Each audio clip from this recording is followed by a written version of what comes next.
All set? Okay. Good afternoon, everyone. This is High Point Mayor Jay Wagner calling to order our 3:30 managers briefing. Here present at City Hall is I'm present here, as well as the Mayor Pro Tem Britt Moore, Councilman Chris Williams, Councilman Victor Jones, and Councilman Cyril Jefferson. I anticipate other members of the council will be arriving as the meeting goes on, but we do have a quorum, so let's go ahead and proceed. First item on the agenda is the community inventory and analysis, task 1 of the comprehensive plan update. And Heidi Galani. Heidi Galante. Thank you, Heidi. Thank you, Mayor. Council members, I am Heidi Galante, Planning Services Administrator with the Planning and Development Department, to present the community inventory and analysis. Along with me is Andy Piper, Senior Planner with the Planning and Development Department. Andy is the lead on this project, along with Carmen Cannon, our GIS analyst, who sadly retired last week, but I wanted to give her credit. She worked hand in hand with Andy in this project over the past well over a year on this project. And Andy will be presenting a very user-friendly, interactive story map of the CIA.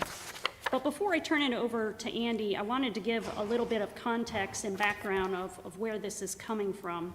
Back in 2018, I presented a white paper that explained the purposes and benefits and tasks involved in creating a comprehensive plan. And I'm looking around the room, and I don't think there were many of us here in 2018 that heard that presentation. Just a quick show of hands if you remember. Were you here in 2018, and do you remember the presentation? Yes, very, very few of us. So again, I think it's important that I give you a little context and history of this project. Back then we I talked along about the long history of planning in High Point. This is just a mere partial list of the different planning documents. I also showed some of those documents. This is 1947, first comprehensive plan for the city of High Point. We also have a plan dating back to 1928, which is available in our library. I also held up a lot of the other planning documents, not only within the planning department, but within Parks and Rec, within public services, etc., to talk about all of the planning work that goes on in the city of High Point. We also talked about what an exciting time it was to be in High Point at that time, because we were just kicking off the multi-purpose stadium. We also talked about the many accomplishments that we had made, the community growth vision statement that was done in 2006, the core city plan that was done in 2007, the new development ordinance that added development standards recognizing the core city versus the greenfield areas. That was adopted in 2016 and went into effect in 2017. We also did a mixed-use area plan for the area around the stadium. We adopted a new downtown district, the MXD district, as you may know it, in 2017. But we also talked about the need to keep the momentum going, the need for planning ahead in a focused and coordinated manner. And we ended with an agreement that the community needed a new modern-day comprehensive planning document to carry us forward for the next 20 to 30 years.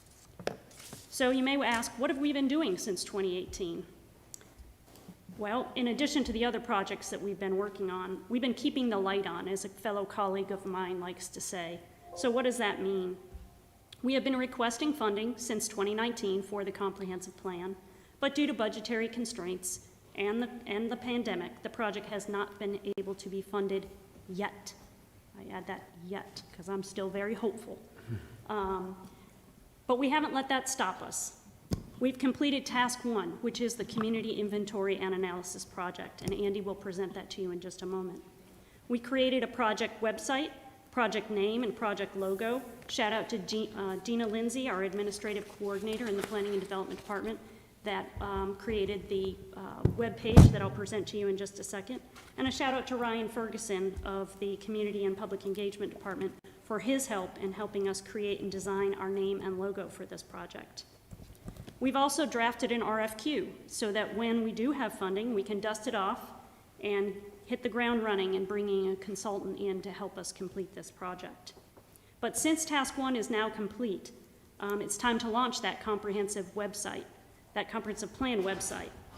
And this will be the source of public information for people to go and see where we are in the process. They can register through Notify Me to get notifications when things are posted on that webpage, and it'll be a place to go see where upcoming public meetings are on the project.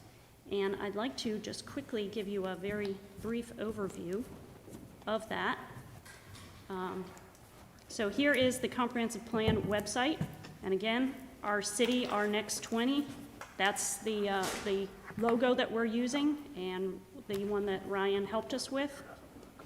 This page also includes a little, it's really a mirror image of that white paper that I told you about. It talks about what is a comprehensive plan, what are the benefits, who will use it, the process of creating a comprehensive plan, and then the tasks that I mentioned to you.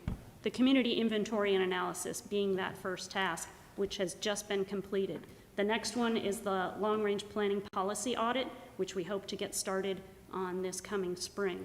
Again, I just wanted to give you a brief overview of that comprehensive plan web page that will be maintained throughout the duration of this project.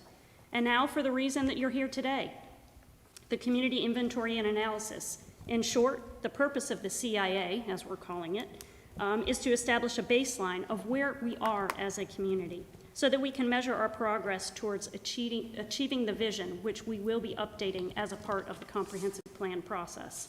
It is of the utmost importance for us to know where we are as a community, to aid us in deciding where it is that we want to go, to help us establish steps to achieve that vision, and then to also be able to measure progress towards achieving that vision.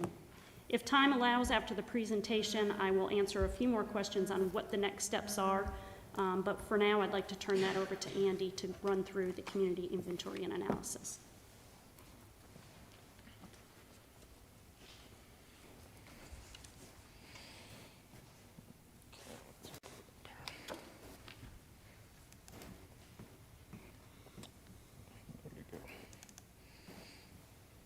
One second while I get it started, and thank you, Heidi. Good afternoon, council members. As Heidi explained, this is, and let me take my mask off. This is a presentation of task 1 of the comprehensive plan. This task, as you heard, we call by the initials the CIA. It's based on the idea that before you can truly plan for a city's future, you have to understand its current conditions. We've chosen to do this by telling the story of where we are as a community, which will also provide a baseline for comparing how much progress we've made and the success of our planning efforts. But before I start, just a couple quick points about what the CIA is and what it is not. This is just a starting point and a framework for future discussion. It is not a plan or an attempt to supplant other planning efforts already underway, like the council's strategic plan initiatives. It doesn't answer what should we do, but that will have to come from the comprehensive plan itself after incorporating public input. It simply provides the facts and data about where are we now. This is what other communities have done before they began their successful comprehensive plans. To set the stage, the CIA is presented using Story Maps, an online interactive web application that some of you may be familiar with. We chose this way of showing the information because it provides flexibility not only for us when we want to update or change something, but for the user who can choose to go through all of it or pick the topics of most interest to them and focus on those. This is definitely not going to be a dusty document on a shelf. Keep in mind, it is intended to be a snapshot in time, and because COVID impacted so many of the data points, it presents where we were before COVID hit. As Heidi mentioned, I just have to acknowledge this has been a group effort, including just about every department in the city, and wouldn't have been possible without the help of Carmen, who Heidi mentioned, worked on it tirelessly up until our last day, and also Lee Burnett, who was a tremendous support for the project before he retired. Okay, so a little bit before I start also about this presentation. The CIA only became available to the public on Friday, but we haven't publicized it yet, so you're probably the first ones looking at it. Rather than trying to go into detail, I'm going to let it largely speak for itself by showing a series of short video clips, and then I'll provide an overview of the highlights as they play. It's going to go pretty quickly, and we only have a short amount of time, There's lots of information. This is a 90-page Word document, and we're going to show you how you can access the app at the end of the presentation, and then you can go look at it for yourself. So the first tab is the introduction and purpose, and it talks about much of what we just explained about why doing this inventory and analysis is an important first step in the comprehensive planning process. It also sets the context of where High Point fits within the Triad region, not just geographically, but in terms of the issues that go beyond city limits, like the housing and employment markets. It also talks about the need for regional collaboration and our place within the state, and introduces the NC Top 10 cities that are used for comparison on many of the topics throughout. At the bottom, it explains a little bit about how to navigate the app using the tabs along the top of the page, and we'll also be adding an acknowledgments page here in the near future.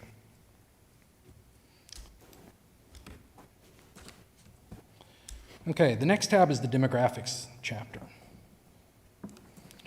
This is the same format that the rest of the tabs follow, with buttons along the left-hand side that you can use to navigate the various sections, and a home button that takes you back to the top, or you can just scroll down. The sections include information and charts about the city's historic population growth and growth in terms of area. Here in a second, you'll see when a map appears on the right-hand side, these are interactive.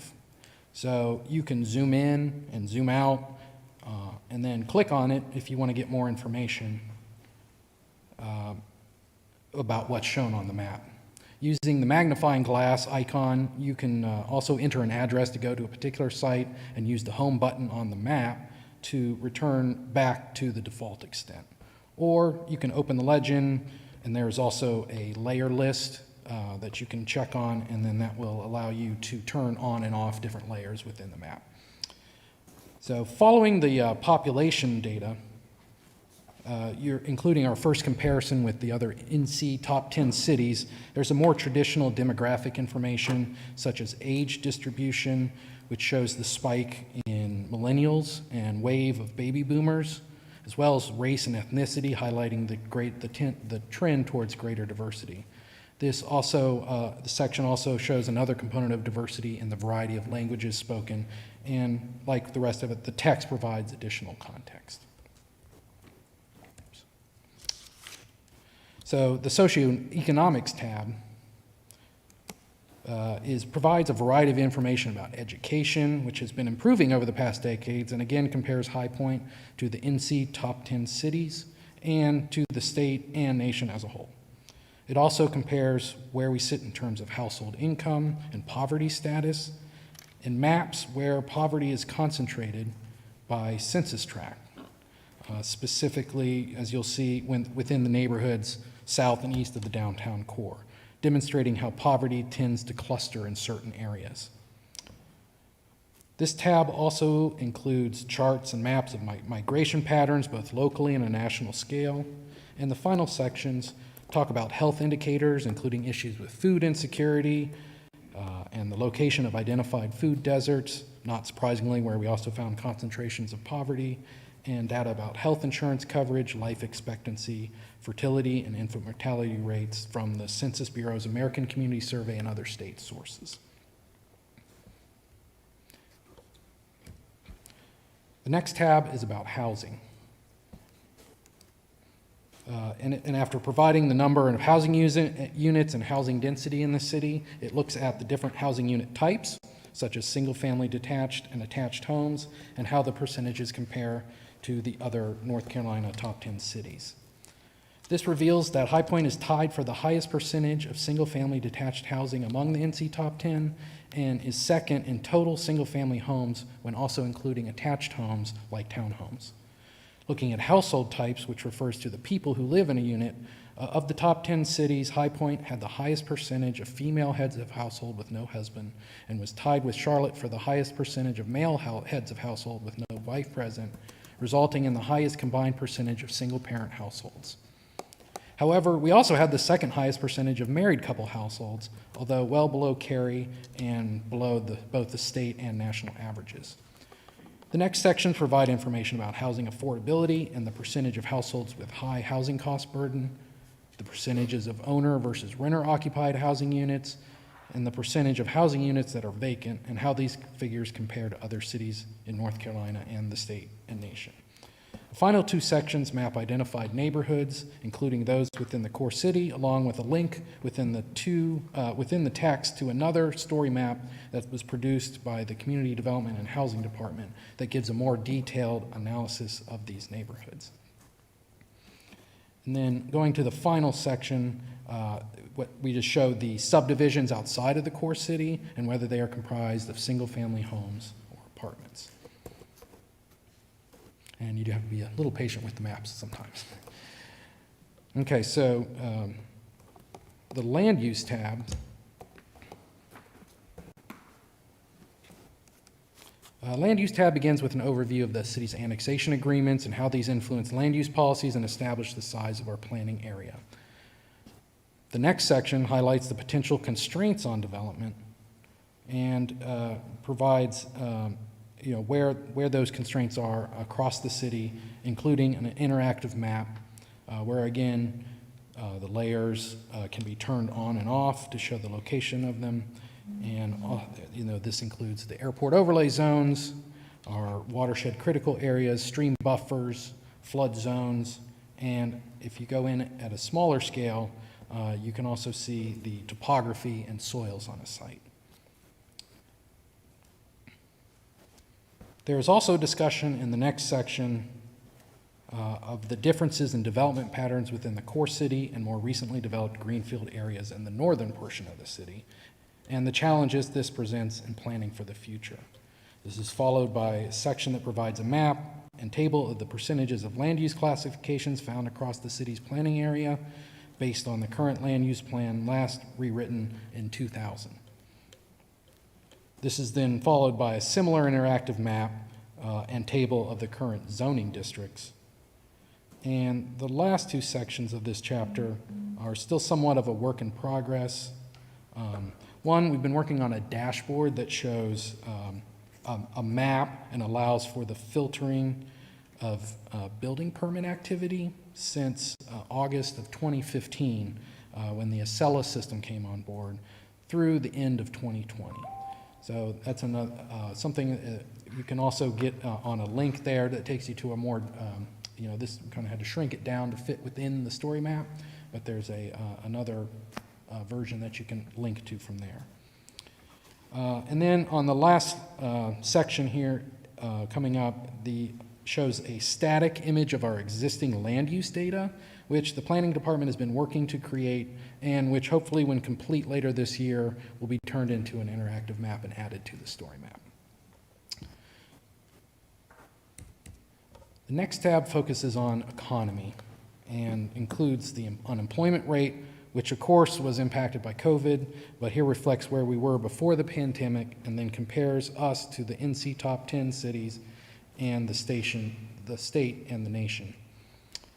It then looks at our top employers and industry sectors prior to the pandemic and provides a heat map of where those jobs are located, which shows, interestingly, I think the area around the hospital as a real hot spot with other secondary spots in the Palladium area and to a lesser degree along North and South Main Street and around Thomas-built buses.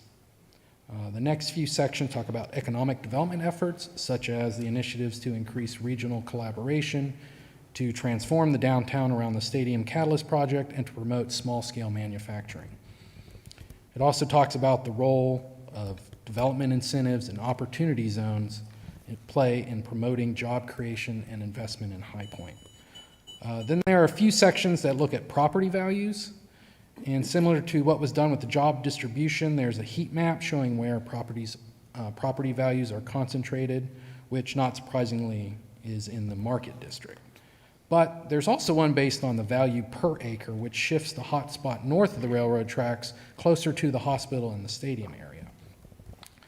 The economy chapter finishes with a discussion about the unique benefits and challenges of the High Point market and steps that have been taken recently to address these challenges.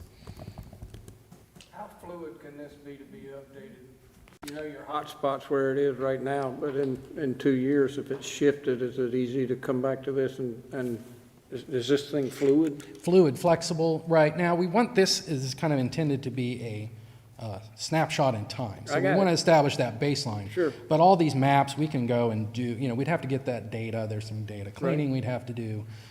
But yeah, we could do another heat map in the future and then compare how that changed or, with any of this information.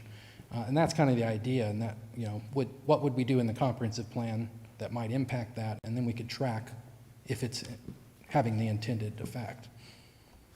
Andy, when you use the word greenfield, is that undeveloped with no plans of development?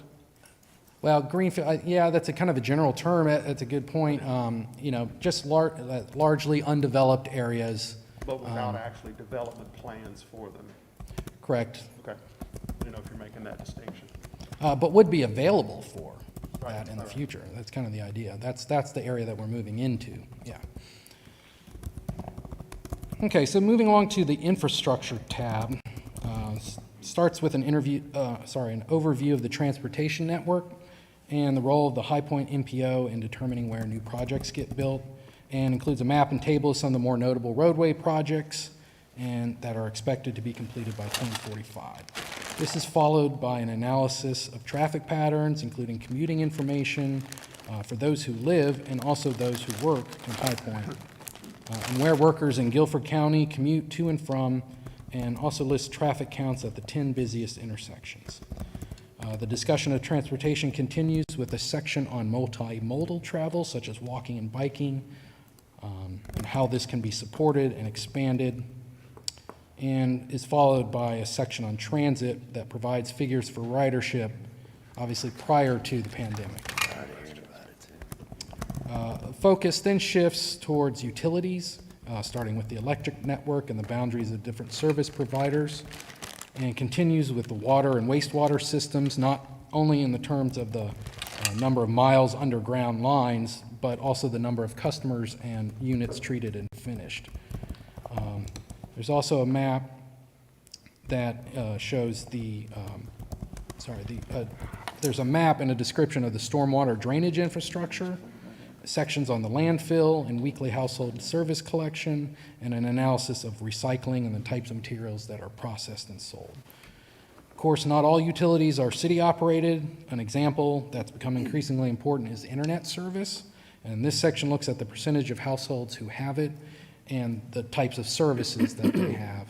But we also look at who does not have it and the clear digital divide we see when comparing households by income, with those at the lower income bracket making up a disproportionate share of those without internet service.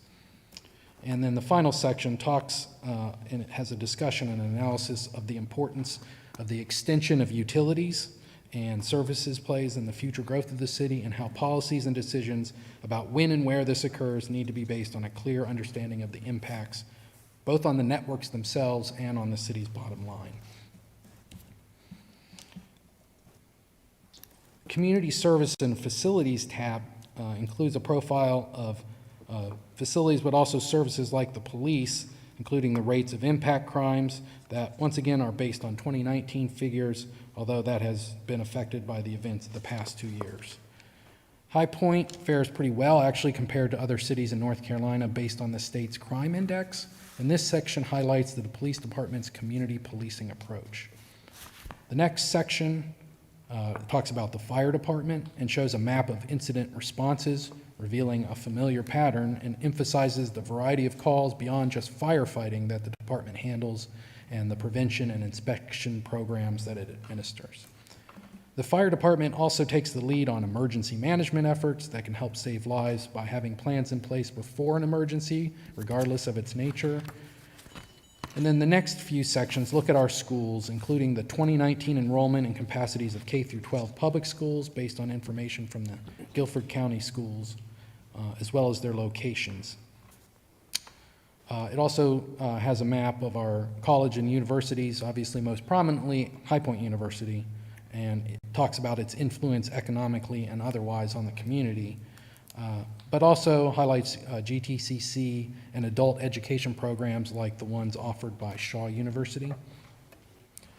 Although privately operated, the hospital and other medical facilities have a major impact on the community, as we saw in the previous heat map showing job distribution and property values per acre.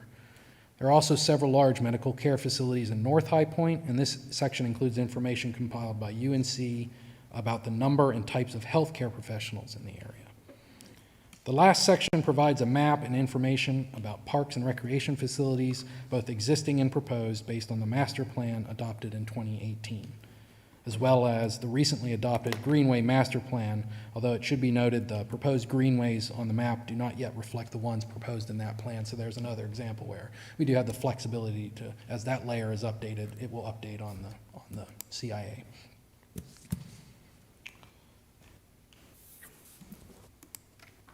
The Cultural Resources tab covers both cultural and environmental resources. Cultural resources include the library, and which obviously has become a real community center, as well as the High Point Museum, and mentions the pending opening of the new Cabane Children's Museum. It also lists information about local and national historic districts in the city, along with identifying Guilford County landmark properties on the map. And then on the next section includes an embedded video that was produced by the High Point Preservation Society about the historic Oakwood Cemetery, so we can actually embed videos in it. The next couple sections talk about the importance of arts in the economic and social quality of life of our community, and highlight some of the organizations that promote art here. And this includes local events like the Coltrane International Jazz Festival and others associated with the market and High Point University. We also talk a little bit about the downtown revitalization due to development around the stadium and projects like Congdon Yards and Cohab Space. And this is further indicated by the presence of a growing restaurant and bar scene, especially in the uptown area. The second half of this tab focuses on environmental issues like the natural disasters and explores the concept of resiliency, which is the ability to withstand and bounce back from unexpected events, whether natural or man-made. There are also sections on the city's program to protect and plant trees for the many benefits they provide, which we call urban forestry, and includes a map of those trees within the core city that was conducted about 10 years ago. There's also a section on Keep High Point Beautiful, which organizes residents to improve the appearance of the city and tackle environmental challenges like litter prevention. And the final sections of this chapter provide information about federal protections for wildlife, habitats, endangered species, air and water quality, and programs to redevelop brownfields. Andy, while you say that, how many brownfield redevelopment areas do we have in We do not map that on here, and I don't have that figure, but that's, again, something we could look at during the comprehensive plan process, get that information. So I don't know what the answer is, but this is more a general overview of what a brownfield is, and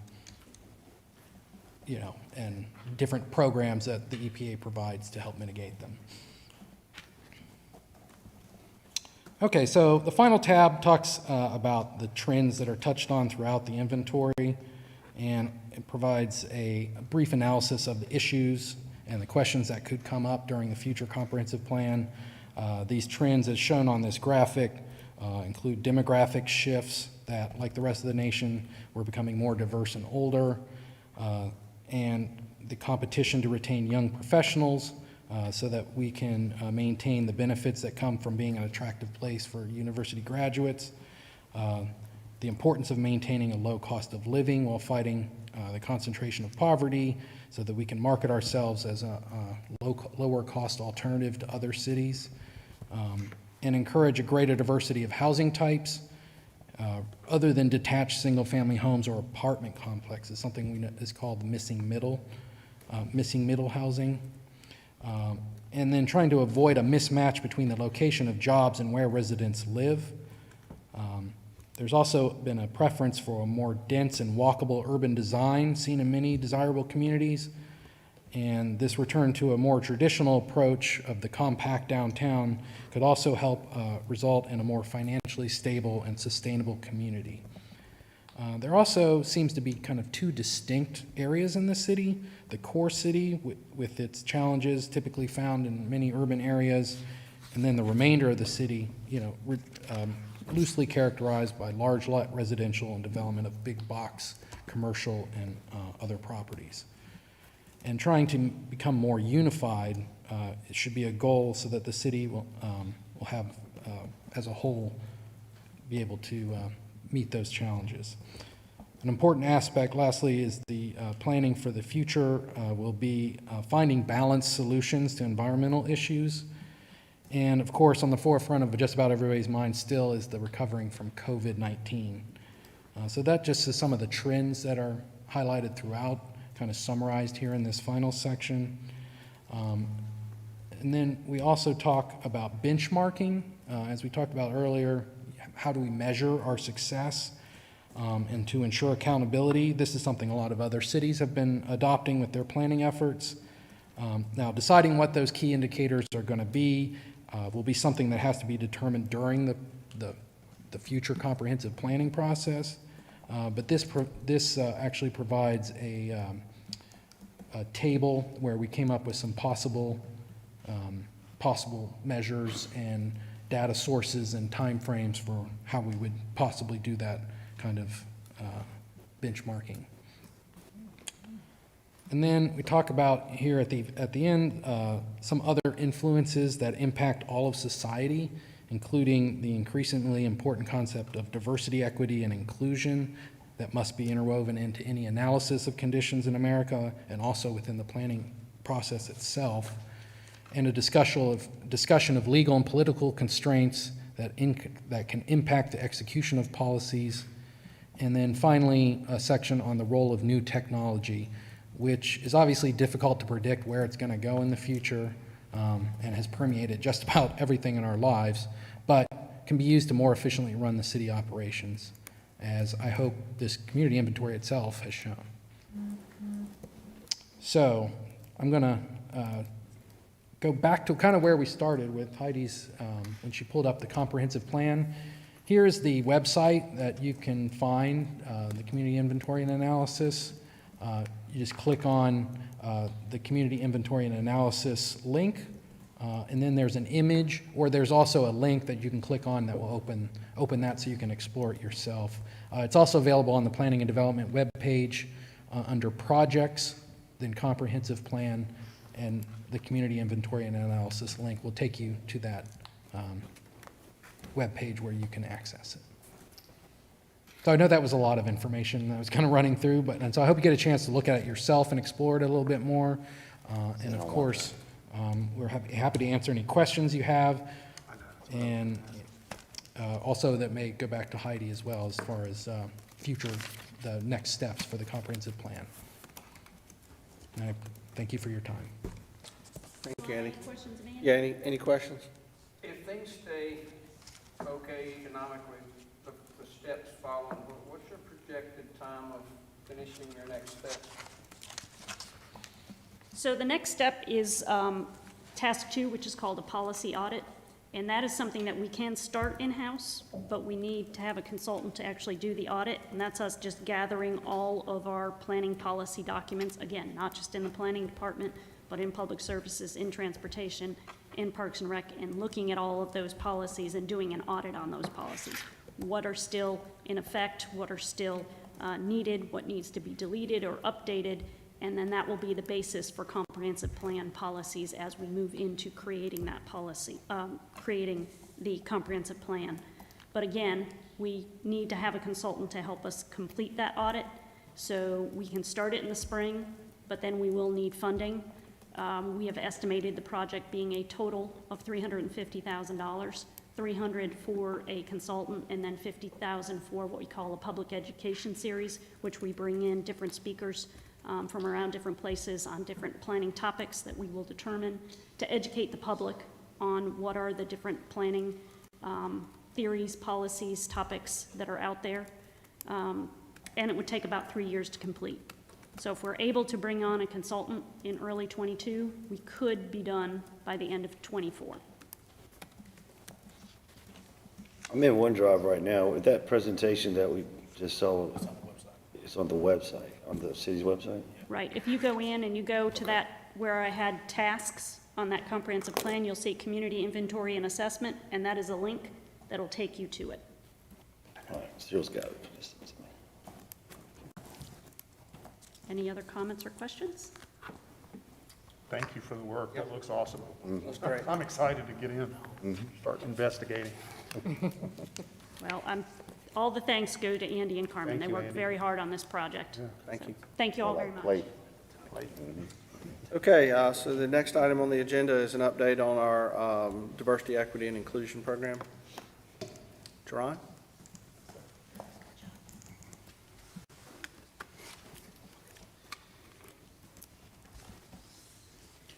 Good afternoon, Jerron Hollis, Managing Director, Communications and Public Engagement. This is, I'm pinch hitting today. The work I'm presenting here is put together by Jelani Biggs, our Diversity, Equity, and Inclusion Officer. He's under the weather, so I'm going to pinch hit and hopefully drive in a couple of runs. The program, as council remembers, being put in place earlier this year, this is a snapshot of where we've been, kind of some of the things that the office is working on, and I'll give you an opportunity if you have any questions. Just a quick overview. We're talking about a bit about our demographics, a program, partnership with Human Resources, High Point Pathways, an organization that has been the Government Alliance on Race and Equity, that's been working nationwide for these kind of projects and how we would kind of integrate with them. Talking about surveys, implementation, and some next steps. So I'll start firing away. So the first thing, demographics at a glance. If you look at our workforce data, you'll see that 23% of our workforce classified belonging to a minority, and 26% of our workforce identify as women. You layer that on our most recent census data, and you'll see in the High Point community, we have 57% of the community that identifies belonging to an ethnic minority, and 53% of our population identifying as women. So at first glance, when you look at that, of course, you see some discrepancies and some differences. And so when you talk about having a program, diversity, equity, and inclusion, it looks at some opportunities that we have moving forward as we're doing hiring, as we're replacing people that are leaving the workforce. And it also helps to address some of the opportunities. We're in a unique area now with a lot of the vacancies and a lot of the departments that are looking at hiring people. And one thing that we'll talk about a bit is how we're reaching out and tapping into populations historically that we haven't. So that sort of makes the business case of why we need as many hands on deck as possible. So when you talk about the initiative, why does it matter? So part of it is the broader community demographic composition and change. Council has made a commitment earlier that having a workforce that reflects the demographics of the community is something that is important. Also, organizationally, I mentioned tapping into a broader talent pool. Creativity, increased problem solving, decision-making capability, alternative points of view. Those are things that you bring to the table that, if you have a bunch of guys like me sitting at the table, there could be some perspectives that are missed on things that are important, services, on program direction, on things that affect the entire community. As far as a starting point, the data shows areas of opportunity for our workforce, as we said earlier, to reflect the demographic makeup of the community it serves. Collaboration with our Human Resources Department, you're looking at recruitment programs with a strategic goal of addressing staffing needs and casting that wider net to as we're bringing in new people, to also represent those underrepresented populations. I mentioned some of the partnerships. One of the projects that's underway with our Human Resource Department is High Point Pathways. And if you look at some of the pillars there, it's an initiative where you're doing a couple of key things. Recruitment using an asset-based perspective for community engagement, linking diversity to service delivery, making sure that we are consistently applying our practices and policies and measuring outcomes. So an example of that, a conversation I had with Jelani a couple of weeks ago, we were talking about how a refugee community, we have an agency here that brings people into High Point for a big part to work and become a part of the community. We've got some opportunities where we could bring our folks in from some of our resettlement agencies and make them aware of some of the hiring opportunities available, integrate them into some of the hiring practices so we can reach out to, that's an example of a group that might be able to fill some of those roles that we currently have, where we currently have vacancies or as we continue to grow. Assets-based community engagement, and when you look at High Point Pathways, it's more about being proactive and intentional with community engagement. You don't get to some of the places that we're talking about without making, as you know, the council has done, without making an intentional effort to address diversity, equity, inclusion. It just doesn't happen organically. So when you look at High Point Pathways, it gives the city a strategic point of view from the recruitment standpoint especially, and these ongoing relationships with organizations, like I mentioned, increasing access of the knowledge of those career opportunities. And the big thing is a pipeline. So we have that pipeline established with key agencies for things like our job fairs, our festivals, our marketing campaigns, looking at those opportunities to go into places that we haven't historically for a number of reasons. As part of that asset-based community engagement, examples of some external partners on this next slide or two, World Relief, which I was talking about earlier, a number of other agencies here locally or that have footprints of work being done here locally that will give us some opportunities to continue that pipeline. And some of the emerging partnerships, for example, the American Public Works Association, League of Municipalities, the Hispanic Network, and others. But those are some examples because those partnerships lead to a pipeline which gives us the opportunity to engage our most diverse audience and to get as many people that are interested in the opportunities that we have available here at the city. A component of, got a few more slides here, a component of diversity and equity and inclusion is diversity in service delivery. So the demographic makeup of a city's workforce is a key component to meeting the needs of addressing issues that are facing the diverse population. In a recent ICMA report that Jelani references here, research has shown both quantitatively and qualitatively that diverse groups outperform homogeneous groups in problem solving, accuracy, and creativity. So if the thought here is that if you have as many perspectives as possible as you're problem solving, as you're extending services, you run a better chance of keying in on some of those needs that might otherwise be neglected in our community and in a particular group. I mentioned earlier the Government Alliance on Race and Equity.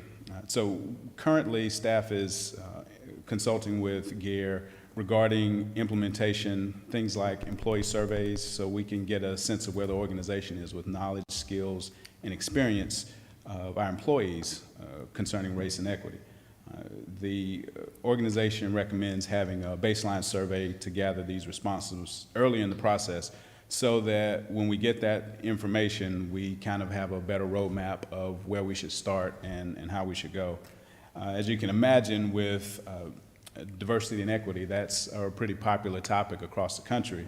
And with the number of organizations that are asking for this kind of consulting support, the target implementation for them helping us get on board with some of these things will be early next year. As far as a survey, capturing data about employees, their understanding of racial equity, of our policies and practices, awareness of the plans and the things that we have in place collectively to address racial equity, and knowledge of perceptions of our particular jurisdiction's effort to engage the broader community. Hiring policies and practices, the DEI Office and Human Resources are in the process of collaborating to ensure that we are consistently applying our hiring policies and practices. So how are we doing from interview to interview, from process to process with our subject matter experts, our interview panel selection, hiring manager-specific training, the people in charge of those hiring processes, are they operating off the same sheet of music with those same goals and outcomes? And then how are we coming up with our questions and our assessments as they relate to the potential incoming workforce. As we close here, DEI, Human Resources, and a third-party consultant like Gare collaborating to conduct an organizational assessment and developing performance measures to see how we're doing with specific metrics. Metrics would include things like our recruitment and community engagement and our workforce demographics. So I threw a little bit out there. Again, Jelani spent a lot of time on this, so if he's listening out there, I hope I'm doing it justice. But at this point, I'd be glad to answer any questions that the council might have. Anyone? Mayor, this is Councilman Jefferson. Managing Director Hollis, thank you so much for coming in and sharing this update. It's fantastic to get this information. First, I think my question would be around this information. I'm assuming it'll be on our drive somewhere that we can access it, where we can see it, this PowerPoint. It'll be on the drive somewhere for us to see? The presentation? Yes. Information? Yes, it should be. What I'm showing you today? Yep. Yes. Sorry, they're perfect. Thank you. Secondly, I'm curious, because I think in this most recent budget we passed, or at least we included an allocation to expand the team who's doing DEI work. Am I remembering that correctly? And if so, do we at least know a timeline or status, progress update on when that role might be hired? Are there any considerations for us to think about there? Well, it is included in the budget. A DEI specialist position is included, and according to where we're set up, we would expect that person to be on board early next year. So, as we get to the closeout of this year, we'd be posting the position, and they would be on board starting in January timeframe. That's the general timeline. We're hopeful that we'll get lots of good applicants and be able to get someone on board in that timeframe. I don't know if that answers your question. No, it does. That's fantastic. We also, I think, when we rolled out this initiative back in May 2020, I think it was, one of those bullet points was, I think if I'm recalling correctly, I think it had to do with leadership opportunities and pathways for candidates and personnel within the organization to ensure that everyone's sort of getting those opportunities. I'm probably not getting the wording exactly right, but I think that was one of our bullet points to focus on. I don't know if that's an update that's in your purview or city manager's purview, or if it's something that we're still working on, or if it's just general information. I think I'm curious about it because I think it was included as a list in those. I remember something along that, yeah. It was, and I think part of that too, this is Tasha Logan Ford, city manager speaking. I think part of that will start to come into fruition once we have our trainer on board, which we actually just hired that person. They started this week, so I think that once we have the opportunity to have that person on board and get started, we'll be able to provide some more movement in that area. But that was also one of the strategic priorities under this effort. Okay, and I guess maybe the same answer goes for the one around, I think it was diversity training mandatory diversity training for like directors and They stuff. are. They're focused on that training as well. It'll be underneath that as well. Okay. Our new person to help with that effort started on the 27th. Okay, awesome. And I know we've talked about this a number of times, and at one point we considered working with, I think it was the county, as they were looking at a disparity study, and certainly the information shared, I think, in the last presentation by our planning department was really helpful, I think. Has helped us to kind of see some things, and it jogged my memory around the conversation of our vendor diversity supply, I'm probably saying that the wrong way, essentially MWBE engagement, but I know that was at least on the list in terms of initiatives. I don't know if that's something that we're still carrying the ball on, if we've taken a pause on that, and if there are no updates today, I think that's okay. Just curious if that's something we're talking about at this point. Because I think it was on that list. I think it was taking a real serious look at that. And we looked at those numbers, and they came in, and then we talked about maybe going further and seeing what we could do to improve that effort. And folks talked about maybe doing some kind of study or something of that nature, but then we didn't want to get in with Guilford County on their study, but we said we would revisit this topic. I think that's what the minutes will reflect. I think I'm just raising it, and if it's not something that we have an update for today, I think that's great. Would love to, in our next update on this topic, to maybe talk about that, so that way. We can talk about that, but that part, I'm not as familiar with. I'll just be very honest with you in terms of what the county's doing on their portion, and if there's still the opportunity to partner there, but I can look into that and provide that update when we come back for the next one to council, if that works. Fantastic. Okay. Thank you all so much, seriously. And Mr. Biggs, wherever you are, I hope you feel well. Let me know if I can bring you a ginger ale or something. No, seriously, no. All right, thank y'all. Thank you, Councilman Jefferson. Any other questions? All right. Thanks, Well, John. yes, sir. I'm still up for a few more Are you items. also updating us on the conference room, or, no, okay? Yes, for a conference room update, I'm going to have Ryan Okay. step up and give us the latest and greatest. Is he gonna pinch it for you? What you call that? Sports terminology. Good afternoon, Mr. Mayor. City Council, my name is Ryan Ferguson, Marketing Manager at City of High Point. I am pinch hitting for Jerron Hollis, who cannot be here at this moment. You guys on August 2nd asked us to look into the fishbowl, requesting us to come back with a cost for upgrading the third floor conference room, AKA the fishbowl, with some upgrades that we can stream from there, committee meetings, council meetings if need be, or any other meetings from that area. I have a lot shorter presentation than the previous people I'm going to give right now. So we investigated different companies to come in, company that we previously have gotten the equipment back there, as well as some other companies to come in and give us some different options. We want to look at microphones, laptops. We want to make sure if there's a presentation going on back there that we can, everybody that is streaming can see that. So we want to make sure that that was an input. And we wanted to have the capability to route all of the equipment in there back to our existing studio, which is behind you guys right now. We want to have the ability to stream committee meetings, again, council meetings if we needed to, if there was something wrong with this room, just any kind of meeting that we want to stream out of that room. So we can do that. There's different kind of options that we have.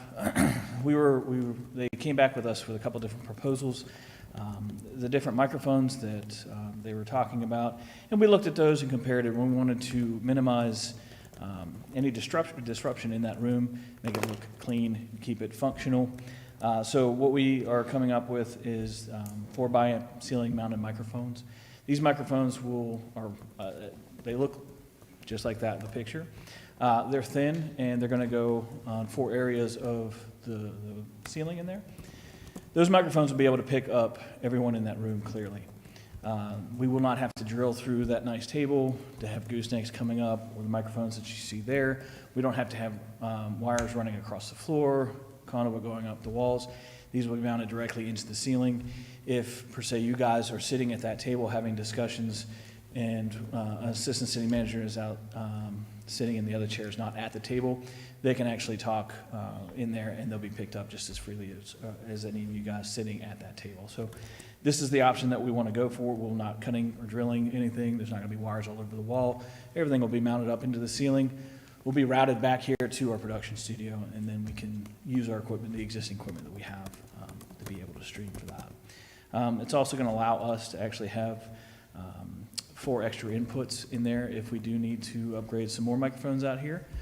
We'll have those extra inputs, so it kind of doubles up on that and kind of frees up some more inputs for us to have here. So finally, as I said, this is a long presentation. It's going to cost us around $16,000 to do that. That'll allow us to stream, again, using the equipment that we have in the professional manner that we stream our meetings. So those funds, we will find those funds. We have a PEG fund that we can utilize to pay for those. So all in all, we have the capability. We should be able to in, I think they said about a couple months, just because of parts and that they need to get in, they could have us up and running sooner than later. Any questions, concerns? Questions? Okay. Thank you so much. Yes, sir.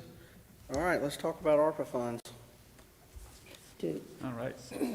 If I could ask so with the item that we just covered, there was the request from council to come back to determine whether or not we would be proceeding with making the purchase to upfit the fishbowl area. So I think some direction from staff as to whether or not council would like for us to proceed in that manner, or if you all would like to have some time to just think through it and evaluate it, we'll just need to know that at this point.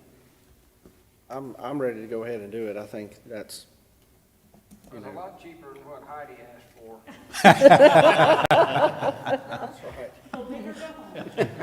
that's right. So, I mean, my presumption would be that it would go through finance for whatever contract we're gonna, Well, there or would, no. it wouldn't have, this would be within staff. If there's just Okay, that's consensus good, yeah. among the group that we're comfortable with the It's cost, cheap enough. then staff can do that at our level. Any objection to that? Good. Okay. Okay, well, we can move forward with the vendor and get the process started as quickly as possible. Thank you. One quick question, is it gonna have like these do have the lights to let us know when we're streaming and, So there was a question I had, you know, if someone else is in there having a meeting, you know, who's going to be listening to it? It's not going to be streamed at all. All that would be piped back to us. We would have to turn on the TriCaster. We'd have to get it, all the streaming set up to stream it. We talked to them about potentially having some sort of mute button in there, just ease of mind, so you guys would know that. So maybe it is a red button or something like that. So we're definitely looking into something like that. But it's not can I have a meeting in there? Who's going to be listening? They're going to have to come back and know how to turn on all this production equipment and then go in and learn how to do the stream. I mean, there's a lot to it, but for ease of mind, we're definitely looking Get us some hot mic incidents. yeah. It happens.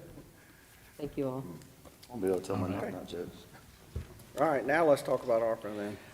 Okay, well, this does not have a pretty shiny PowerPoint with it. I think at the direction of the manager, I think it would be helpful if we could start a conversation about what it would look like if we were going to advance discussions with the community about the use of ARPA funds. Some of the things that we've seen other people in the area doing, and some things that we think could be helpful for High Point. And I'll just go through a few talking points and then just get some feedback and kind of help us with next steps, if any. A few 3 or 4 sessions established at locations throughout the city where we can get dialogue and feedback from the community, their thoughts on priorities based on what the uses are for the funds. I'll be remiss not to mention our finance director and our budget manager. They're in the audience. Any of these discussions would involve some feedback and input from them from the scope and standpoint of the fund. So I want to leave them out. But scope, feedback through surveys, website engagement. A lot of those tools have been used with the public, electronic means for them to provide feedback and get information on the latest and greatest. Guilford County has expressed an interest, Madam Manager, in having a session as part of their listening session and their feedback session here at City Hall. That could be an opportunity for us to have some overlap with something that was already structured. There'll be one less meeting location that we'd have to program for. But there are vendors. There's a vendor out that's kind of experienced in this area called P3, and they've been helping kind of navigate through some of the structuring of the conversations, collection of data, layout of surveys. Of course, staff, we'd have some conversations of what that looked like. Preliminary estimations, I hate to throw numbers out there without a contract in front of me, but you're probably talking about $50,000 or $60,000 for the firm to conduct. I don't know what that would be for us specifically, but that's a conversation that we can have going forward as far as what that would look like. Staff collaboration that we talked about, finance, having everybody at the table so that we can clearly outline uses of the funds, clearly outline what can't be done with the funds, and establish some type of baseline for going forward how these funds will be used. I think those things all come together. There are established models in place. We don't have to reinvent the wheel here. So with the meetings being handled, we would see in those locations the meetings happening over a course of a week and a half at those locations. Then the council would have information and feedback in order to make subsequent decisions in the future. So with that being said, any questions, Madam Manager? So there are two things that I want to make sure that council takes into consideration as well. Guilford County has reached out, and their meetings are just about over. There is, at least I know, one additional meeting that they would like to host, and they would like to host that meeting in High Point here at City Hall, but they're looking at doing that sometime the month of October. So if we were going to decide to proceed, we would need to act fairly quickly if we were going to do this in partnership with the meetings that Guilford County already has planned. If we're looking at doing a completely independent process, then we would have a little bit more time to go through the planning of that and really think about existing projects that you all have already talked about, and a lot of those are related around capital investments and infrastructure. There's a list that staff has been keeping, but that has not been brought back to you all as a body to look at those projects. To a community input session now, we could have a broad section that just says infrastructure and capital investments, and people wouldn't pick through specific projects, but just have that as a category. Is that a priority? And then you may have some other broader categories around programming or housing needs, just so you can get a pulse of what are residents looking to see and how do they want to see those dollars invested. And then that's information that you all will have to come back and can plug into specific projects. So I don't think that not knowing exactly the project should be something that would should deter you from doing this, but realizing that if we move this quicker, we would have to have some broad categories or buckets that we would need to categorize things in to create the survey and to help guide the conversation with the consultant. Just a point. Whether we do ours with them or not, I would suggest that you steer clear of the 16th through the 20th. I did send that. Got something going on that week? I did send those dates. The hardest thing about it is parking. So good luck, if you do it that way. I did send those dates to them saying that was not a good week to host at City Hall. I think that probably, since the county is a bit ahead of us, it would probably be better for us to,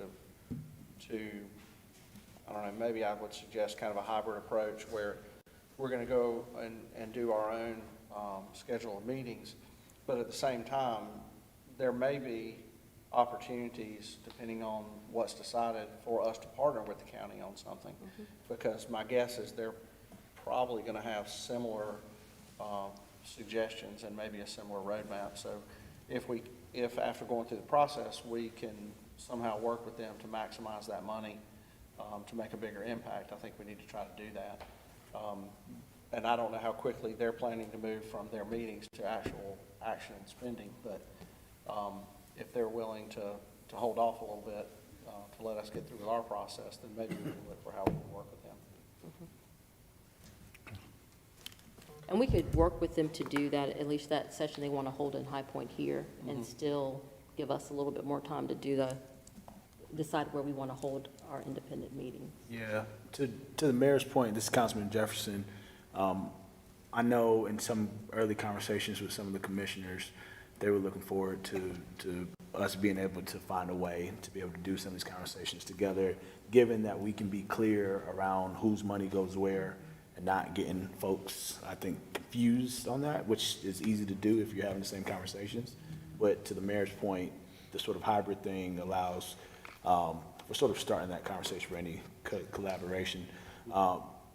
Madam Manager, if I'm jumping ahead on this question, please let me know. But just to the point, I guess for everyone's sake of knowing, people are starting to ask these questions every day.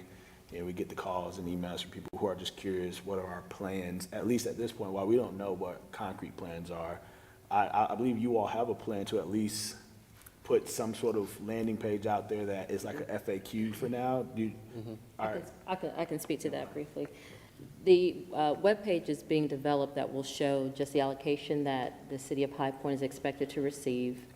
We're also going to show the broad categories, how the funding can be spent, and then we'll inform the public about what we're looking into having a community input process, and that's still being designed. And it will also provide some links where it can take them back to the federal guidance that shows the allocations, what the region will get, just to answer some of those questions. And then the last piece will be showing specific actions that council has already taken relative to the dollars. So really, the actions that you all have taken, approving the tranches of funding that has come in. I think the last one was just in September, the first being in September, that you all actually approved that resolution. So that's information that we'll put out there to the public to try to help address some of the questions that you all may be getting. If there are others, feel free to email those to me, and then we can include those in the FAQ that we're putting out there. And one more thing I'll say, and this is part of my reasoning for kind of wanting to do our own thing to some extent, and that's really because there are things that we do as a city that the county doesn't do, and vice versa. You know, there are expenditures that the county's going to be able to have to do different things that we don't even do. I mean, you know, I think of public health issues, and those are purely within county jurisdiction, and that the city doesn't have any control over. We don't have a City of High Point Public Health Department, so. And then there are things that we do in terms of infrastructure, water, sewer, stuff like that the county doesn't do. So, you know, for us to go all in and say we're gonna work with the county on everything, I think would be a mistake, because we each have different roles to play in terms of services that we provide. So I think there is an opportunity for us to partner with them and get more bang out of our buck on certain things, but also we have to look at the needs that we have based on the services that we provide.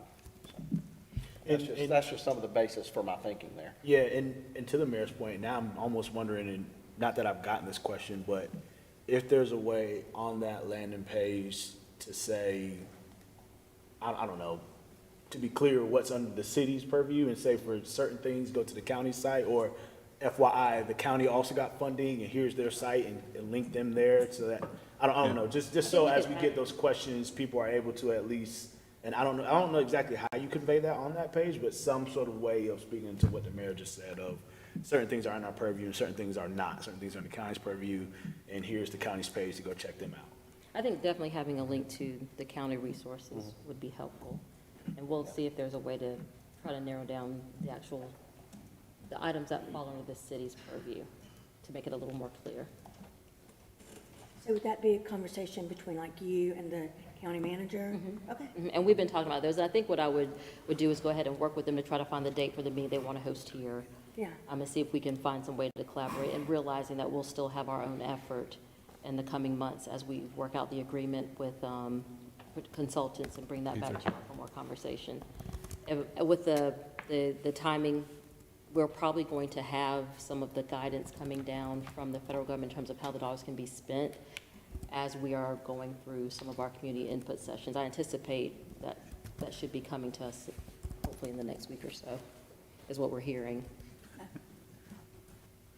Okay, thank you. Thank you. Okay, there's one more item on here, and then we have some extra time. I'm going to ask, I know that she wants to do hopefully a short closed session. Would you want to try to squeeze that in before the 5:30 meeting if we have time? This is advertised, I apologize, this was not advertised as a special. Oh, okay, so we can't do it. Okay, that's fine. All right, didn't know how it was advertised. All right, so we'll now have an update on the 2009 GO bond projects. Who's on tap for that? Whoever jumps up and runs to the lectern first, right?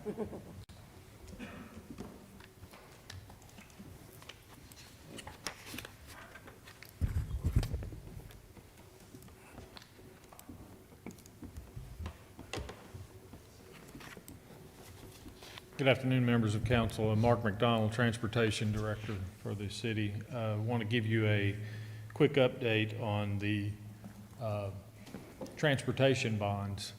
As you recall, there was a referendum that was approved by our citizens back in 2019 for $22 million to be applied towards transportation projects. And we have been focusing on 3 specific projects: Burton Avenue widening, Triangle Lake Road widening, and the relocation of a portion of Washington Street along the rail cut. Just want to give you a quick overview of where we are with those projects and where we'll be going with them. Burton Avenue and Triangle Lake Road are very similar projects in that they are old state roads. Triangle Lake Road is still a state road. They have very narrow shoulders, no curb and gutter, no sidewalk, ditches on both sides. Just old secondary roads that you might see somewhere out in the county, anywhere in the state.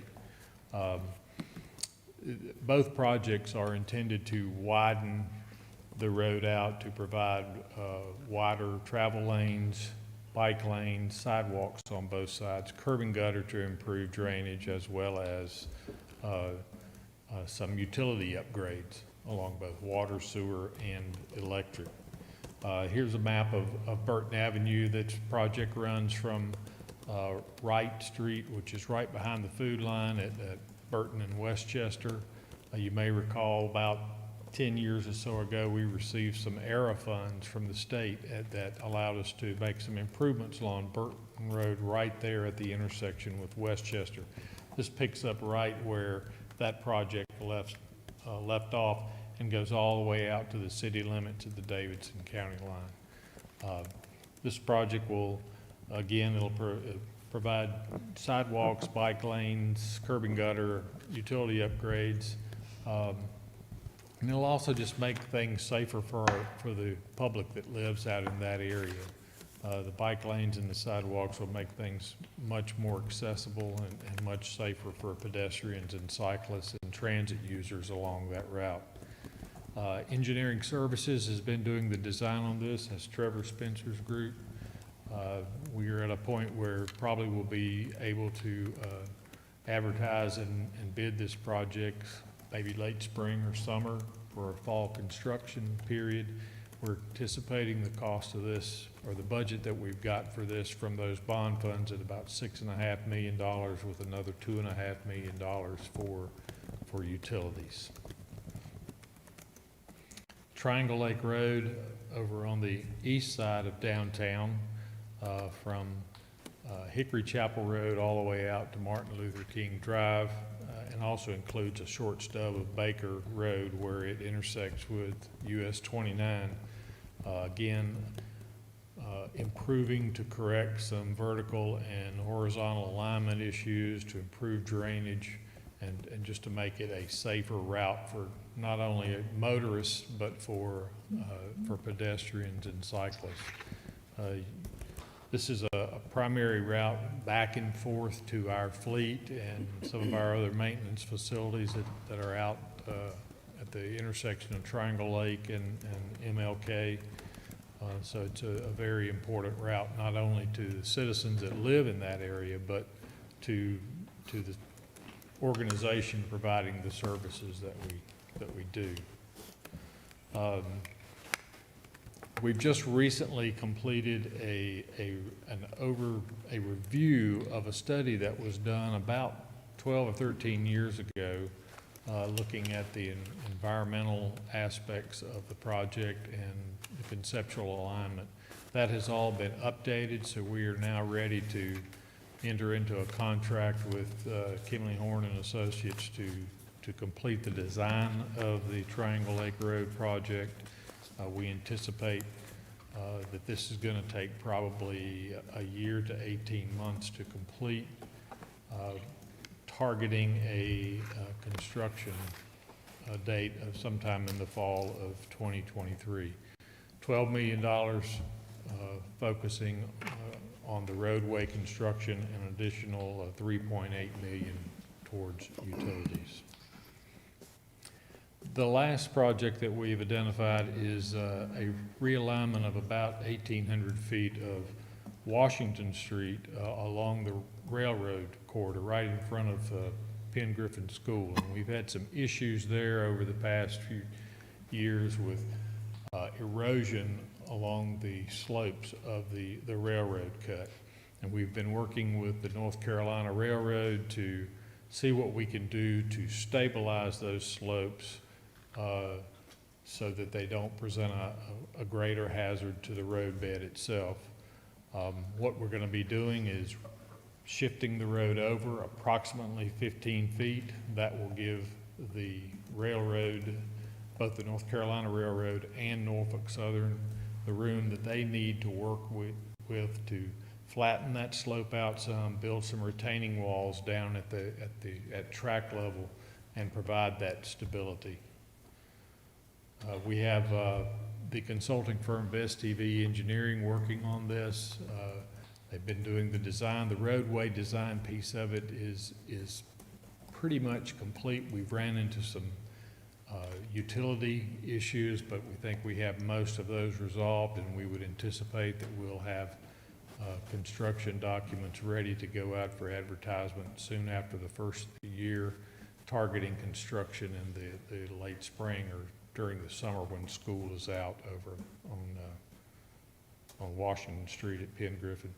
$3.5 million for the roadway piece and about another $1.4 million for utility upgrades and relocations.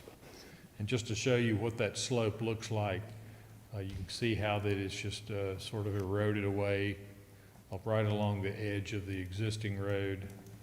And that is what we're looking to correct and make that a much safer, much flatter slope right there to protect that road from future damages. Be happy to answer any questions that you may have regarding those bond projects. Will the bridge that crosses the railroad remain as is?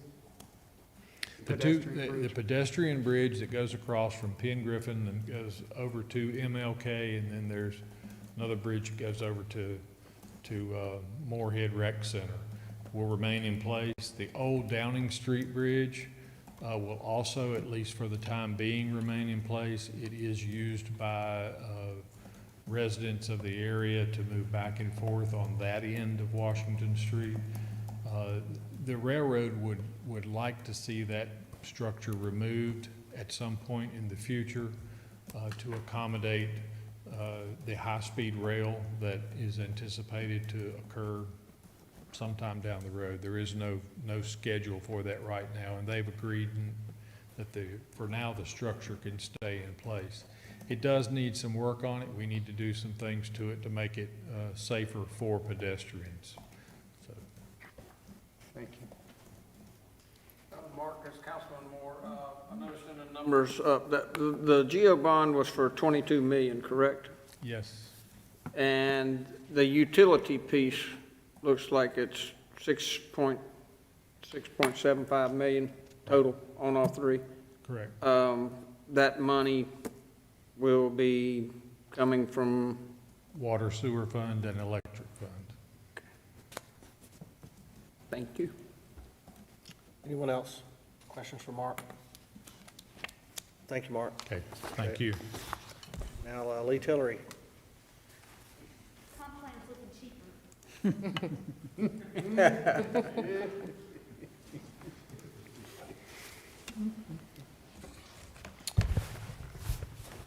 Good afternoon, Mayor, members of council. Good to see you all. Lee Tillery, Director of Parks and Recreation. Have a brief presentation for you guys on the two projects that were included in the General Obligation Bond 2019, both the construction of a new senior center and then the renovations at City Lake Park. Firstly, on the senior center, as you guys know, we did sell the old senior center site. The old building is no longer there, but we did begin a 5-year lease at the Oak Hollow Community Center to lease that space for senior center activities, and that has worked out really well to this point. We had a delay in starting there because if you guys will remember, that was when the county was using that building as a vaccination site. So we actually didn't have a place for senior programming until they vacated the building. So we're out about 3 months there. But everything is in good shape now. We have plenty of space over there, and we have a good temporary home. HPU has been good to us as far as the lease and what we can and cannot do there. So everything is in good shape for now with Senior Center as far as our activities there. We have begun the work to really evaluate what it is we need, where we want to go, and we've started to look at some different locations for the new proposed Senior Center, what we're going to call the Center for Active Adults. So it's kind of taken a little bit of a back step to City Lake Park, but we have started those conversations. Greg Ferguson and I started looking at some different locations, just evaluating what we want with the new senior center, what it should look like. We've already started talking a little bit about that. So that's kind of where we are right now, is determining where that location would be. Once we get to that location, we're looking at a planning period of probably up to about a year, and then we're looking at about a 12 to 18 month estimated time of completion for construction. And again, that's just an estimate, as we'll talk a little bit with City Lake Park, what's going on with general construction right now and some of the weird time frames that we're working with and the times that we're in with construction. It's a little bit different now. But as we see it now, we think we could, in 12 months, probably a little bit less than 12 months, come up with a good plan and design once the location is determined. And then if we're able to move forward with construction, we figure it would take somewhere between 12 and 18 months. So that's where we are right now with where we are with the senior center. City Lake Park, I'll talk a little bit about that, and I have some pictures to show you guys as well. As you guys will remember, we started the planning design for that in May of 2020. That took up to right at a year to finish, and we finished those plans for construction in April of 2021. At the same time, we brought to you guys a proposal to approach this project with a construction manager at risk approach, which we moved forward with.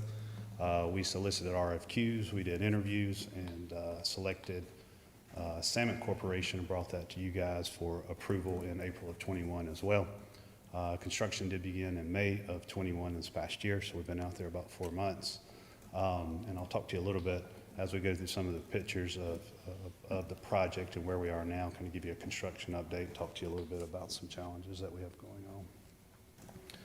First of all, you may not know it, but I was telling Duran I probably need to get him some more information on this, but we do have a live camera there, so if you ever wanted to go on there, it has a time-lapse video and take a look at how the project is proceeding.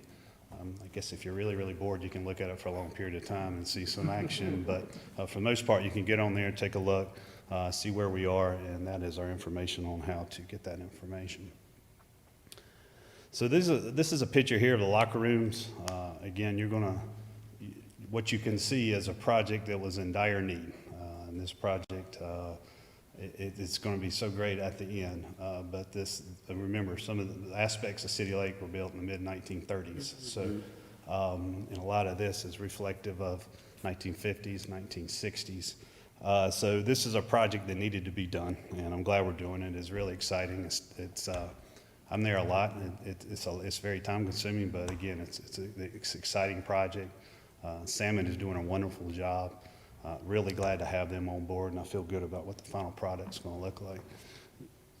I'm not a brick mason, but brick's not supposed to be angled like that. It's supposed to be level. So I just wanted to show you a few pictures of some of the construction that we dealt with. Where is this? It's no longer there, Mayor. So just wanted to, it's one of my That's favorite. kind of artistic looking. Yeah, it is kind of artistic. I don't know. Must have been late in the day. I don't know. But I'm pretty sure brick shouldn't look like that. This is the inside of what will be the new community building at the gymnasium. Just shows you an idea of some of the pictures of early construction.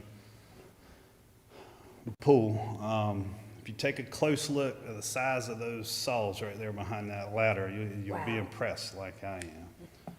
One problem that we have run into, and if you look at the top of the ladder, you look at slabs of concrete. When the pool was renovated, when the city renovated this pool, it looks like in the 1960s, instead of removing the old concrete, we just built a new pool on top of the old pool.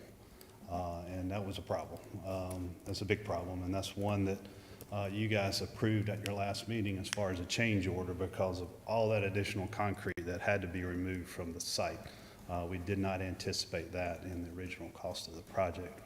And we did not know that until we really started digging. So we always thought, and Greg and I talked a lot about us finding out, really, if we needed our contingency money, it would be when we dug in the ground at City Lake, just with the age, the infrastructure there, age of the park, seeing what we got into. So that was a big surprise, probably the biggest surprise yet. And they did great work in the middle of the summer to get a lot of that concrete out that needed to be removed. There's another picture of that concrete. Now that did delay the project for, that added 3 weeks to the scope of the project. So did you have to bring in backfill dirt to bring it back up, or are you having to extend the more concrete to replace the additional Well, believe it or depth? not, there's some areas that are such below grade that we'll leave some concrete still in the ground there, Brett. But no, some areas we had to fill, but mainly we just had to bring it down level and that concrete was there. So we were able to just remove that. So mainly the cost was actually just getting the concrete out and removal on site and of course the disposal of it as well. So that's been our biggest challenge so far, our biggest surprise so far. And we thought we would find whatever surprises we were going to during the demolition part, and of course we did. There's a pretty good site of the pool, locker rooms on either side. Of course, we're replacing the roof on that building. That was probably a few weeks ago when we were doing when the roof project was when the existing roof was coming off. Give you a little bit more picture of that. Doing a good job of trying to still include some of that existing stone that has a lot of history with City Lake Park. So we're trying to keep as much as that intact and in place as we can. There's a picture of the outside of the assembly area that will be facing out on the pool. We'll actually have a walkway out there, a little deck, so you can overlook the pool as well. It shows you a little bit more about some of the concrete that we had to remove. This is what used to be the field right directly behind the gymnasium, and that would now be mainly a parking lot. And as you know, parking is a huge issue with the park, and I think it still will be with the crowds we're going to expect with the renovations. But parking was a definite need, so that's where we're starting to clear for that parking lot behind the event center. And that shows you, that's actually today, so that shows you some work. If you look closely at the top, you can see we've already got a new roof on the building. Started framing some walls in there, and the middle part of the pool is already starting to be framed out there. And if you can look real closely, you can see the framework of the lazy river at the bottom of your picture right there. Mm-hmm. Is the stand-up water slide ready? I was going to start talking about that. I'm glad you asked. And so certain amenities, I know you were going to go down first too. Certain amenities within City Lake Park are approved by the county, Guilford County, mainly the pool. Before we open each year, Guilford County comes in, inspects the pools, make sure it's ready to go. We work with them and we typically don't have a problem. The state, the North Carolina Department of Health and Human Services, Department of Labor comes in and looks at other aspects of the park. Look at the water slides, they look at the carousel, look at the train. So we have to have that approved by the state each and every year. The addition of this stand-up water slide has gone through the process with the state. And as I mentioned before, the excitement with that water slide was that only, I think, 2 other water slides like that existed in the United States. And I guess we found out why. Because the water slide has what, if you remember, it has a non-stick surface, and you would basically surf down it with the walls on either side and go down. It would be very unique. So we went through the approval process with the state, and we were denied approval for that slide.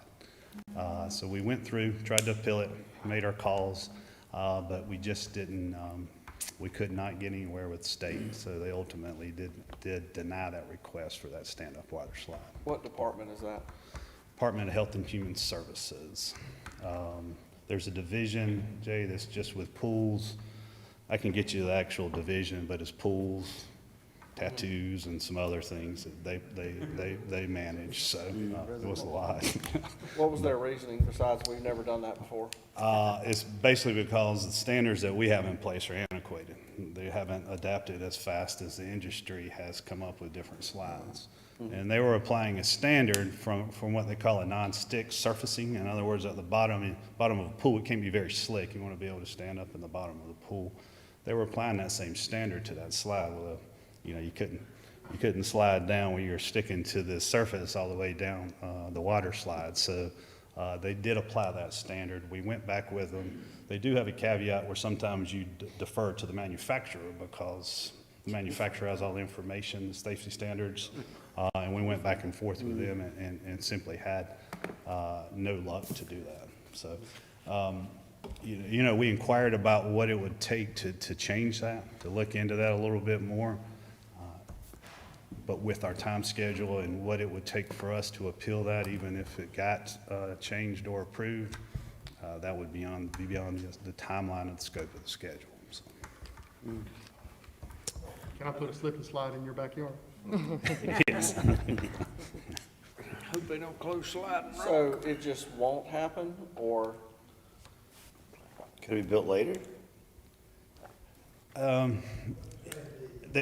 Yeah, right now we're looking at Plan B, and it's just a matter of we could still talk about it, I guess, but at some point we have to make a decision on what that looks like. So that slide affects everything, and it affects how we're in the construction schedule right now with what type of pool you land in versus another type of slide, how much concrete we need, how big that area needs to be, the height of the slide, the standards. I mean, there's just one thing leads to another in the schedule with construction, and that's a big part of it right now, too. Have we reached out to anybody in Raleigh? As of now, we have not. Okay. No, we had the manufacturer is a group called Splashtacular. They're out of Kansas, and they actually did some work reaching out to the Attorney General's office, and just from what I saw from them, it did not have any luck. Myself or anybody here, no, we haven't reached out to Raleigh yet. Okay. Let's talk. Let's talk and see, maybe get with Fred Baggett and some others down there and see who we need to talk to. And make another stab at this thing before we give up. And we're still at a point where we can do that. Yeah, I think we're a little rushed, Jay, but I think we could do that.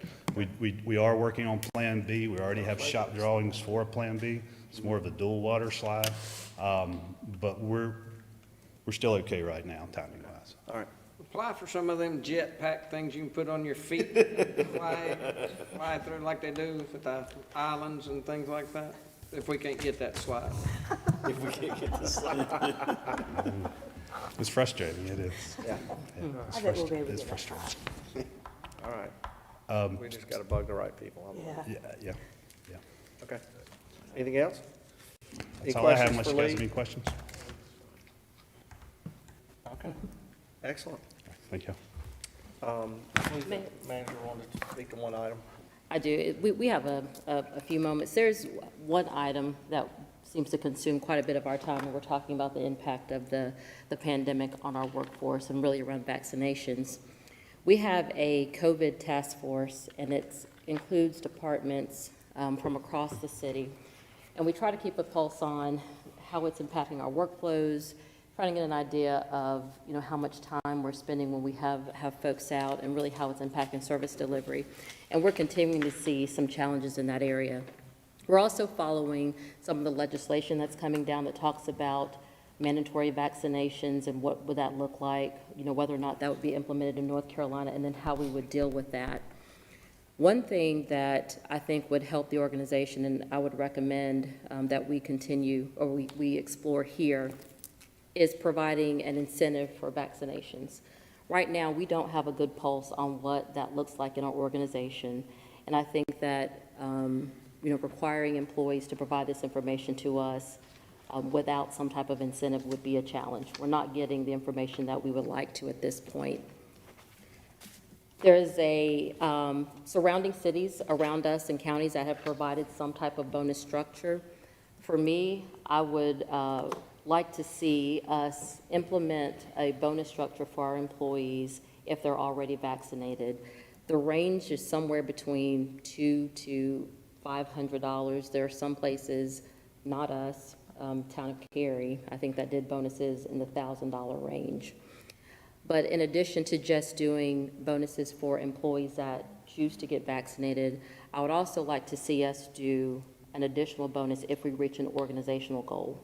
As managers, we've been asking employees and encouraging employees to get vaccinated, but I think that when you start having your peers that are also being negatively impacted by having to either work additional shifts or cover, also helping employees to say, hey, let's get vaccinated, I've done it, start to have some of that peer influence, it could help. And I've gone back and forth with this, but the target that I've established for the organization that I would like for us to reach is at least a 70% vaccination rate. So how the program would be designed is for any employee that is currently vaccinated or gets vaccinated by a certain date, and as a task force, we would need to establish this date, we would provide a bonus of $250,000. If $250. Quickly. $250. If we reach our organizational goal, it would be an additional $250 as an incentive for the organization if we reach that goal, and it would be by the same time frame of sometime in late November, which would give us enough time to have these bonuses paid out in December. This is something that is clearly within the manager's discretion to be able to provide, but I think it's important for council to understand what the conversations are, how it's impacting our service delivery, and to also know how we're proceeding. This will also help us to get information around the vaccination status of our organization, which is something that we don't have now. Certain departments are keeping track of it in different ways, but it's becoming more of a challenge, and we're still seeing quite a few folks impacted when we have an exposure in the workplace. So I wanted to be able to at least brief you all on how we're proceeding, the conversations that we're having, and if there are some questions that you all have about this, feel free to reach out to me, and we can talk in a little bit more detail. But it's one of those things where we're trying to figure out how do we encourage employees to get vaccinated, and how do we make sure we can still keep as many employees working as possible. Some organizations have also included additional vacation days as part of the incentive for employees to get vaccinated. I am not recommending that we do that, primarily because if I give them vacation days, these are days where we also have to have people to take the time off. And right now, we're running very short-staffed in some departments, and I need to have as many folks here working to delivering services as I can versus providing additional time, which is why the bonus route is the recommendation that we're coming up with from our task force. So if there are questions that you all have for me, please let me know. The impact, the financial impact at this point will depend on the number of employees that are vaccinated. Worst case scenario, with our employee population of about 1,400 employees, we're talking about $350,000 if every employee was vaccinated. If we reach our 70% goal, then clearly it would be a little bit more, that a percentage of that 350 if we reach the organizational goal. So the number is a little bit fluid, but this would be a cost where a portion of this would be eligible for ARPA funding should we go this route. So we're trying to figure out how to make sure we minimize the financial impact as well. That's the last item that I had to add on to this. But again, if there are any questions, feel free to call me. We can talk in a little bit more detail about this. But we'll be looking to roll this out pretty quickly as we're looking at our dates and our targets for folks to get vaccinated, especially if they do the 2 shots. Okay. Thank you. Madam Manager, is there anything else on your agenda? Nothing else on the agenda for today. We start at 5:30. Okay, then we'll have a little break and reconvene in 20 minutes. All right.